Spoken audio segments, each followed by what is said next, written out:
श्रीनगरच्या बदामीबाग कॅन्टोन्मेंटची केंद्रीय संरक्षण मंत्र्यांकडून पाहणी। पाकिस्तानने केलेल्या हल्ल्यात पाडलेले ड्रोन्स, क्षेपणास्त्रांचे तुकडे याचीही पाहणी। त्यांनी धर्म विचारून मारला, आम्ही कर्म बघून त्यांना अद्दल घडवली। राजनाथ सिंग यांचा पाकवर हल्ला बोल। आमच्या माथ्यावर त्यांनी वार केला, आम्ही त्यांची छाती फोडली। विश्वासघाताची जबर किंमत पाकिस्तानने मोजली। राजनाथ सिंग यांचं वक्तव्य। जम्मू काश्मीरच्या त्राल भागात झालेल्या चकमकीत तिन्ही दहशतवाद्यांना कंठस्नान। आसिफ, आमिर आणि यावर या 3 दहशतवाद्यांचा खात्मा। ठार करण्यात आलेले तिन्ही दहशतवादी जैश ए मोहम्मद संघटनेचे। म्यानमार सीमेवर मणिपूरमध्ये 10 दहशतवाद्यांचा खात्मा। आसाम रायफलची दहशतवाद्यांविरोधात मोहीम। पेट्रोलिंग करणाऱ्या आसाम रायफलवर दहशतवाद्यांनी केला होता गोळीबार। बलुचिस्तानमधील पंजगुर इथे लष्कराच्या ताफ्यावर झालेल्या हल्ल्यात 14 पाकिस्तानी लष्करी सैनिक ठार। BLA कडून व्हिडिओ शेअर। कर्नल सोफिया कुरेशींविरोधातल्या वक्तव्याची हायकोर्टाकडून दखल। अटकेपासून संरक्षण देण्याची शाह यांची मागणी सुप्रीम कोर्टाने फेटाळली। सुप्रीम कोर्टामध्ये शाह यांच्या याचिकेवर उद्या सुनावणी। कर्नल सोफिया कुरेशींचा अपमान करून विजय शहांनी देशद्रोह केला। ठाकरेंच्या शिवसेनेचे खासदार संजय राऊत यांची टीका। जम्मू काश्मीरच्या श्रीनगरमध्ये लाल चौकपर्यंत तिरंगा रॅली। ऑपरेशन सिंदूर यशस्वी झाल्याच्या पार्श्वभूमीवर तिरंगा रॅली। तिरंगा यात्रा काढण्याचं कारण काय? संजय राऊत यांचा सवाल। अमेरिकेचा झेंडा हातात घेऊन डोनाल्ड यात्रा काढा, राऊतांचा टोला। पाकिस्तानी पंतप्रधान शाहबाज शरीफांकडून पंतप्रधान मोदींची नक्कल। शाहबाज शरीफ यांची सियालकोटच्या पसरूर लष्करी तळाला भेट। शाहबाज शरीफ यांचं रणगाड्यावर उभं राहून भाषण। भारतीय चित्रपटाचा आता तुर्कस्तान अझरबैजानवर स्ट्राईक। तुर्कस्तान अझरबैजानमध्ये एकही शूटिंग न करण्याचा ऑल इंडिया सिने वर्कर्स असोसिएशनचा निर्णय। तुर्कस्तान आणि अझरबैजानमध्ये होणारी सर्व शूटिंग रद्द। तुर्कीची सफरचंद बॉयकॉट करण्याच्या पुण्यातल्या व्यापाऱ्याला पाकिस्तानातनं धमकीचा फोन। त्यानंतर व्यापाऱ्याकडून सफरचंद रस्त्यावर फेकत आंदोलन। तुर्किस्तान मुर्दाबादच्या घोषणा। भारत पाकिस्तान युद्धानंतर ठाणे पोलीस अलर्ट मोडवर। ठाणे शहरात ड्रोन उडवण्यास 3 जून 2025 पर्यंत मनाई। पोलीस आयुक्तांकडून प्रतिबंधात्मक आदेश जारी। सिंधू पाणी वाटप कराराच्या चर्चेवर पाकचे जलस्रोत मंत्रालयाचे सचिव सईद इली मुर्तझांची तयारी। सिंधू पाणी वाटप करार झाल्यापासून पाकचा चर्चेला नकार। 2023-24 मध्ये भारताच्या चर्चेच्या विनंतीला पाकचा नकार। पहलगाम हल्ल्यानंतर करार स्थगित केल्यावर पाक गुडघ्यावर। भारताने करार स्थगित केल्यानंतर नद्या पडल्या कोरड्या। अनुगडच्या 12 गावात ड्रोनचे अवशेष आढळले। पोलिसांकडून ड्रोनची चौकशी। केंद्रीय ग्राहक संरक्षण प्राधिकरणाकडून अमेझॉन इंडिया आणि फ्लिपकार्टसह वेगवेगळ्या ई-कॉमर्स कंपन्यांना नोटीस। प्लॅटफॉर्मवरून पाकिस्तानी ध्वज आणि ध्वजाचं चित्र असलेली उत्पादनं काढून टाकण्याचे निर्देश। काँग्रेस सरचिटणीस जयराम रमेश आणि प्रवक्ते पवन खेडांची पत्रकार परिषद पार पडली। यावेळी दोघांना तुर्कीबद्दल बहिष्काराबाबत प्रश्न विचारला असता दोन्ही नेत्यांनी माईक एकमेकांकडे सरकवल्यानं भाजपकडून काँग्रेसवरती। परराष्ट्र मंत्री एस जयशंकर यांच्या सुरक्षेत मोठी वाढ। ताफ्यामध्ये बुलेट प्रूफ कारचा समावेश। भारत पाकिस्तानमधल्या तणावाच्या पार्श्वभूमीवर निर्णय। जम्मू काश्मीरमधल्या काही भागात शाळा पुन्हा सुरू। भारत पाकमधल्या तणावामुळे शाळा बंद ठेवण्यात आली।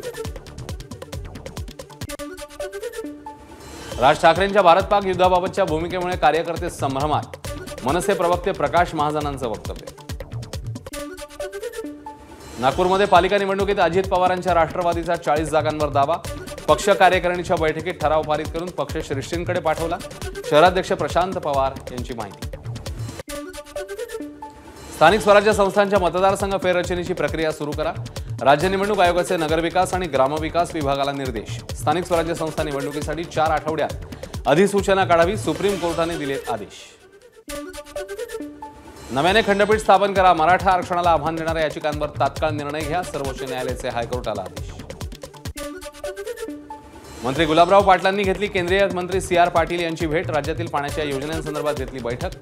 बैठकीत सकारात्मक चर्चा झाल्याची गुलाबराव पाटील यांची प्रतिक्रिया। एकनाथ खडसेंनी महसूल मंत्री चंद्रशेखर बावनकुळेंची घेतली भेट। राष्ट्रीय महामार्गाच्या भूसंपादनासंदर्भात बैठक आयोजित करण्यासाठी भेट। दोन्ही नेत्यांमध्ये 15 मिनिटे चर्चा। दोन्ही राष्ट्रवादी एकत्र येणार हे आमच्या विरोधकांचं षडयंत्र। माध्यमांसाठी या मुद्दाम पेरलेल्या बातम्या। 2 राष्ट्रवादीच्या एकत्र येण्यावर अनिल देशमुख यांची प्रतिक्रिया। मुंबई महापालिकेच्या तयारीसाठी MIM पक्षाची मुंबईत बैठक। महाराष्ट्र प्रदेशाध्यक्ष इम्तियाज जलील यांच्या नेतृत्वाखाली बैठक। कोल्हापूरमध्ये ठाकरेंच्या शिवसेनेला राष्ट्रवादीचा दणका. ठाकरे गटाचे नेते माजी आमदार के.पी. पाटील राष्ट्रवादी काँग्रेसमध्ये करणार प्रवेश. 23 मे रोजी पक्षप्रवेश होणार. शिंदेंच्या शिवसेनेत जिल्हाप्रमुख पदावरून वाद. मावळते जिल्हाप्रमुख व्यंकट शिंदे यांच्या गटाचा आनंद भरोसेंच्या निवडीला विरोध. इथली शिवसेना भाजपच्या दावणीला बांधण्यासाठी भरोसेंची निवड केल्याचाही आरोप. संजय राऊत हेच ठाकरे बंधूंच्या युतीमधला अडथळा. मनसे नेते प्रकाश महाजनांचं मोठं वक्तव्य. गोकुळदूत संघाच्या राजकारणात मुख्यमंत्री उपमुख्यमंत्र्यांचा हस्तक्षेप. गोकुळदूत संघावर महायुतीचा अध्यक्ष असावा याकरता हालचाली. विद्यमान अध्यक्ष अरुण डोंगळेंना राजीनामा न देण्याच्या सूचना. आरोग्य विभागात 63 कोटींचा भ्रष्टाचार झाल्याची सामनामधून टीका. आजारांवरील लसींच्या साठवणुकीसाठी आईस लाईन रेफ्रिजरेटरसाठी 33 कोटी तर डीप फ्रीजरच्या खरेदीकरता 30 कोटी रुपयांचा गैरव्यवहार. लवकरच एसटी प्रवाशांना स्मार्ट बसेसची सेवा मिळणार. परिवहन मंत्री प्रताप सरनाईकांची माहिती. अत्याधुनिक तंत्रज्ञानाने सज्ज असलेल्या बसेसमुळे प्रवास आणखी सुखकर होणार. सरनाईकांनी व्यक्त केला विश्वास. नाशिक आणि त्र्यंबकेश्वरमधील कुंभमेळ्यासाठी कमी जागा असल्याने अडचणी निर्माण होऊ शकतात. या संदर्भात सरकारशी चर्चा सुरू. विश्व हिंदू परिषदेची माहिती. तुळजाभवानी संस्थानकडून मागील 6 महिन्यात 12 पुजाऱ्यांवर मंदिर प्रवेश बंदीची कारवाई. मंदिराच्या कायदा सुव्यवस्थेला अडथळा निर्माण झाल्यास किंवा अशोभनीय वर्तन झाल्यास अशा प्रकारची कारवाई करण्यात येते. विलेपार्ले जैन मंदिर ट्रस्टला बांधकामांसंबंधी दिलासा देण्यास उच्च न्यायालयाचा नकार. बांधकामाबाबत जैसे थे स्थिती ठेवण्याचे आदेश. बांधकामाचं पावसाळ्यात नुकसान होऊ नये म्हणून छत बांधू देण्याच्या मागणीबाबत केली होती याचिका. भिवंडीतील 39 वर्ष जुन्या छत्रपती शिवाजी महाराजांच्या पुतळ्याची पुनर्बांधणी होणार. नवीन भव्य पुतळ्यासाठी शासनाकडून 10 कोटींचा निधी मंजूर. मुंबईतील अंधेरी पूर्व आणि पश्चिमेला जोडणारा गोखले पूल तब्बल 2.5 वर्षांनंतर वाहतुकीला खुला.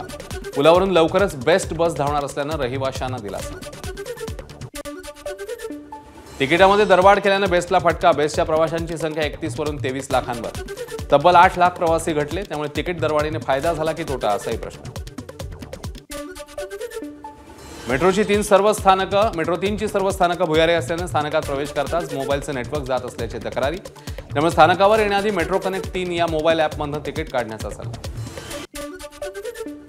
मागील 4 महिन्यात पुण्यातील 3.25 लाख बेशिस्त वाहन चालकांवर कारवाई. गेल्या वर्षीच्या तुलनेत कारवाईत 5 पटीने वाढ. विरुद्ध दिशेने ट्रिपल सीट मद्यप्राशन करून वाहन चालवणाऱ्यांवर कारवाई.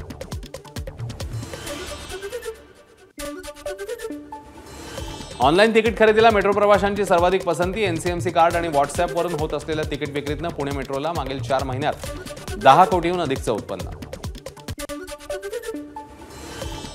आयटीआय प्रवेश प्रक्रियेचं वेळापत्रक जाहीर. विविध शाखांसाठी आजपासून प्रवेश प्रक्रियेला सुरुवात. राज्यातील एकूण 1.5 लाख जागा प्रवेशासाठी उपलब्ध. गृह विभागाने पोलीस हेड कॉन्स्टेबललाही गुन्ह्यांचा तपास करण्याचे दिले अधिकार. राज्याच्या पोलीस दलातील अपुऱ्या मनुष्यबळाची कमतरता लक्षात घेत निर्णय. येत्या 10वीच्या बोर्डाच्या परीक्षेत मुंबई विभागाचा राज्यामध्ये 3रा क्रमांक. अधिकृतपणे मुंबई विभागात 0% निकालाच्या केवळ 5 शाळा असल्याची माहिती. मान्सून अरबी समुद्रात दाखल. मालदीव बंगालचा उपसागर अंदमानच्या काही भागात मान्सून पुढे सरकला. 7 जूनपर्यंत महाराष्ट्रामध्ये मान्सून दाखल होण्याची शक्यता. अहिल्यानगर जिल्ह्याच्या अनेक भागात मान्सूनपूर्व पावसाची जोरदार हजेरी. पावसामुळे वातावरणात गारवा निर्माण झाल्यानं नागरिकांना उकाड्यापासून दिलासा. यवतमाळ जिल्ह्यात विजांच्या कडकडाटासह वळवाचा पाऊस. मोठ्या प्रमाणात रस्त्यावर पाणी. त्यामुळे वाहनधारकांना सहन करावा लागतोय त्रास. भंडाऱ्याचे खासदार प्रशांत पडोळे ऍक्शन मोडवर. मान्सूनपूर्व कामाची भंडारा शहरात बाईकवर फिरून केली पाहणी. अधिकाऱ्यांची घेतली झाडाझडती. सिंधुदुर्ग जिल्ह्यातल्या कुडाळ, दोडामार्ग, कणकवली, वैभववाडी तालुक्यात अवकाळी पावसाची हजेरी. 17 मे पर्यंत गडगडाटासह जोरदार वाऱ्यासह अवकाळी पावसाचा अंदाज. गोंदिया जिल्ह्यात एप्रिल आणि मे महिन्यात झालेल्या वळवाच्या पावसामुळे 230 घरांचं नुकसान. एका व्यक्तीचा आणि 2 जनावरांचा मृत्यू. वादळी वाऱ्यामुळे 74 जनावरांच्या गोठ्यांचं नुकसान. अमरावतीत मुसळधार पावसाची हजेरी. मान्सूनपूर्व पावसामुळे नागरिकांची तारांबळ. वातावरणात गारवा निर्माण झाल्याने उकाड्यापासून नागरिकांना दिलासा. वाशिममध्ये वळवाच्या पावसाचं लग्नामध्ये विघ्न. पावसाने शेतकऱ्याची शेतमाल विक्रीसाठी नेले असता पावसापासून वाचवण्यासाठी उडाली दाणादाण. जळगावच्या रावेर तालुक्यातील दुरखेडा ग्रामस्थांचं पुनर्वसनासाठी जलसमाधी आंदोलन. मागील 26 वर्षापासून 35 घरांचं पुनर्वसन न केल्यानं तापी नदीपात्रात उतरून जलसमाधी आंदोलन.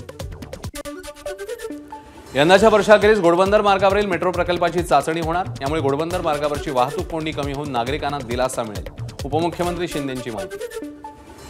पुरंदर किल्ल्यावरील माची आणि संभाजी महाराजांच्या जन्मवाड्याची लवकरच पुनर्बांधणी, लष्कराशी चर्चा करून सकारात्मक निर्णय घेणार असल्याची मंत्री आशिष शेलार यांची ग्वाही।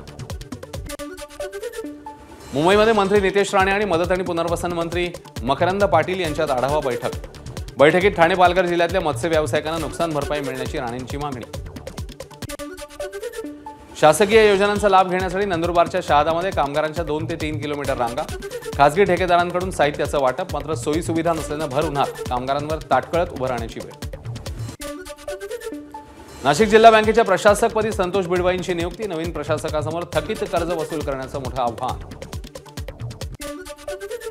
बीडमध्ये वैभवी देशमुख आणि धनंजय देशमुख जिल्हाधिकाऱ्यांच्या भेटीत 12वी उत्तीर्ण झाल्यावर जिल्हाधिकाऱ्यांकडून वैभवीला शुभेच्छा।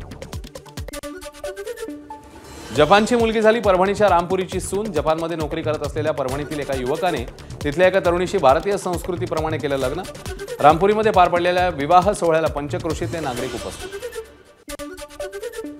अमळनेर रेल्वे स्थानकाजवळ मालगाडी रुळावरून घसरली, भुसावळकडून नंदुरबारकडे जाताना अपघात, जीवितहानी टळली, मात्र मालगाडीचे डबे घसरून पडल्यानं भुसावळ सुरत मार्गावरची रेल्वे वाहतूक विस्कळीत।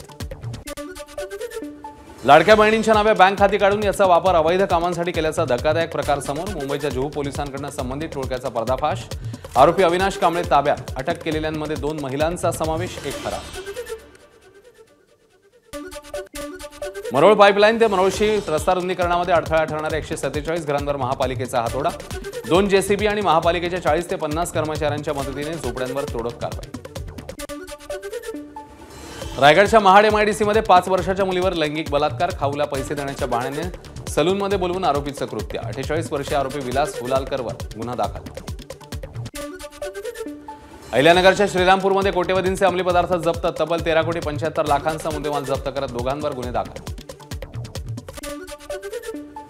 धुळे जिल्हा पोलीस अधीक्षकांच्या मार्गदर्शनाखाली संपूर्ण जिल्ह्यामध्ये नाकाबंदी आणि कोम्बिंग ऑपरेशन, लाखो रुपयांचा स्पिरिट साठा पोलिसांकडून जप्त। बीडच्या माजल गावात आईस्क्रीम विक्रेत्याला बंदुकीचा धाक दाखवून मारहाण, पैशाची केली वसुली, 4 जणांविरोधात गुन्हा दाखल।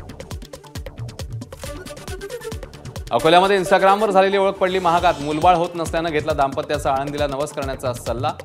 पुण्यात विवाहितेवर गेले लैंगिक अत्याचार, सुपेश पाचपूरसह दाम्पत्याला अटक। चेंबूरमध्ये चालत्या गाडीत स्टंट करणं आणि निष्काळजीपणे गाडी चालवल्याप्रकरणी गुन्हा दाखल, 3 जणांवर गुन्हा दाखल झाल्याची माहिती। नंदुरबारमध्ये बनावट दारू तयार करणाऱ्या कारखान्यावर पोलिसांचा छापा, गुप्त माहितीच्या आधारावर स्थानिक गुन्हे शाखेची धडक कारवाई। नवापूर तालुक्यातील गडदानी गावात एका घरामध्ये सुरू होता देशी विदेशी बनावट दारू बनवण्याचा कारखाना। 2008 सालच्या खंडणी प्रकरणात अरुण गवळीची निर्दोष सुटका, मात्र शिवसेना नेते कमलाकर जामसंडेकर हत्येप्रकरणी जन्मठेपेची शिक्षा भोगत असल्यानं गवळीला कारागृहातच राहावं लागणार। खंडणी प्रकरणी विशेष न्यायालयाकडून व्यावसायिक रियाज भाटींची निर्दोष मुक्तता, साक्षीदारांचे जबाब स्पष्ट आणि ऐकीव असल्याचं न्यायालयाचं निरीक्षण। हातात तलवार घेऊन नृत्य केल्याचं प्रकरण, ठाकरेंच्या शिवसेनेचे मेहकर विधानसभा आमदार सिद्धार्थ खरात यांच्यावर गुन्हा दाखल, पोलिसांनी स्वतः फिर्यादी होत केला गुन्हा दाखल। नांदेडमधील मुखेड तालुक्यातल्या सावर गावात फटाक्यांच्या आतषबाजीमुळे लग्न मंडपाला भीषण आग, काही दिवसांपूर्वीच्या घटनेचा व्हिडिओ व्हायरल। अहिल्यानगरमध्ये 2 चुलत भावांच्या ओढ्याच्या पाण्यात बुडून दुर्दैवी मृत्यू, गोगलगाव परिसरात पसरली शोककळा। भंडारा तालुक्यातील कोथरुणा गावात मद्यपींकडून मारहाण करत तरुणीची धिंड, मुलीला वाचवण्यासाठी आलेल्या आईसह अन्य 2 बहिणींनाही आरोपीकडून मारहाण, वरठी पोलिसात गुन्हा दाखल। पुणे विमानतळावरून 10 कोटींचा हायड्रोपोनिक गांजा जप्त, बँकॉकमधून आलेल्या दोघांना पोलिसांनी घेतलं ताब्यात, महसूल गुप्तचर विभागाची कारवाई। नाशिकच्या अंबड लिंक रोड पवननगर भागात MD ड्रग्सची विक्री करण्यासाठी आलेल्या दोघांना अटक, 2.25 लाखांचा मुद्देमाल पोलिसांकडून हस्तगत। जळगावमध्ये चुकून बंदुकीचा ट्रिगर दाबला गेल्यानं गोळी सुटून 1 जण गंभीर जखमी, तरुणावर रुग्णालयात उपचार सुरू। हा गावठी कट्टा आला कुठून याचा पोलिसांकडून तपास सुरू। लग्न झालं आणि दुसऱ्याच दिवशी नववधूचा हृदयविकाराच्या झटक्याने मृत्यू, पंढरपूरच्या माळशिरसमधला धक्कादायक प्रकार। चाकण MIDCत कामावर जाणाऱ्या महिलेवर लैंगिक अत्याचार, आरोपीला 24 तासात बेड्या, पोलिसांकडून आरोपीची कसून चौकशी सुरू। बुलढाण्यामध्ये 9 वर्षाच्या मुलीवर लैंगिक अत्याचार, 24 वर्षीय नराधमाकडून अत्याचार करून तिला जीवे मारण्याची धमकी, पिंपळगाव राजा पोलिसांकडून तात्काळ गुन्हा दाखल करत अटक। वर्ध्याच्या आर्वी नाक्यावर 5 लाख रुपयांच्या विदेशी मद्यसाठा जप्त, स्थानिक गुन्हे शाखेची नाकेबंदी दरम्यान कारवाई. नाशिकमध्ये सलग दुसऱ्या दिवशी सिटीलिंक बसचा अपघात, गाडीवरून नियंत्रण सुटल्यानं बस उड्डाणपुलावरील भिंतीवर धडकली, चालक गंभीर जखमी. ठाण्याजवळ लोकल कॉन्क्रीटच्या फाउलिंग मार्कला जाऊन धडकली, रात्री 10:30च्या सुमारास घडलेला अपघात, घातपाताचा प्रयत्न असावा, रेल्वे पोलिसांना संशय. सांगलीच्या तासगावात गव्हाणमध्ये बैलगाडा शर्यती दरम्यान ताबा सुटून बैलगाडी तलावात, 2 बैलांना काचऱ्याचा फास लागून मृत्यू. पावसामुळे बीडमध्ये नव्याने उभारण्यात आलेल्या पोलीस वसाहतीमधल्या घराचे दरवाजे आणि खिडक्यांची पडझड, काम निकृष्ट झाल्याचा आरोप, धनश्री बिल्डर विरोधात, तक्रारीनंतर गुन्हा दाखल. अकोला शहरातील नामवंत सराफांची कालपासून आयकरकडनं तपासणी सुरू, Prakash jewellers, Poonam jewellers, Isha jewellers, Ekta jewellers दुकानांवर काल अचानक धाड, मोठा पोलीस बंदोबस्त तैनात. चीनच्या शांघायमध्ये झालेल्या जागतिक तिरंदाजी स्पर्धेत विजयी झालेल्या साताऱ्यातल्या खेळाडूंचा सत्कार, पोवई नाक्यावरील शिवतीर्थावर खेळाडूंचा सत्कार. भारतीय क्रिकेट संघाचा प्रशिक्षक गौतम गंभीर सपत्नीक सिद्धिविनायक आचरणी, बीसीसीआयची मुंबईत बैठक होणार असून इंग्लंड दौऱ्यासाठी संघ आणि संघाचा कर्णधार निवडला जाणार. नक्षलवादी कारवाईत जखमी झालेल्या सैनिकांना भेटण्यासाठी गृहमंत्री अमित शहा दिल्लीत, एम्समध्ये जात जखमी सैनिकांच्या प्रकृतीची विचारपूस. छत्तीसगड आणि तेलंगणा सीमेवरील करेगुट्टा हिल्समध्ये 21 दिवस चाललेल्या नक्षलविरोधी मोहिमेत सैनिक जखमी. भारतात ॲपलचं उत्पादन नको, अमेरिकन राष्ट्राध्यक्ष डोनाल्ड ट्रम्प यांचा टीम कुकना सल्ला, भारतात कारखाने बांधण्याची गरज नाही असाही दिला सल्ला. कतारमध्ये ट्रम्प यांची सर्वच देशातल्या उद्योगपतींशी चर्चा. एबीपी माझा, उघडा डोळे बघा नीट.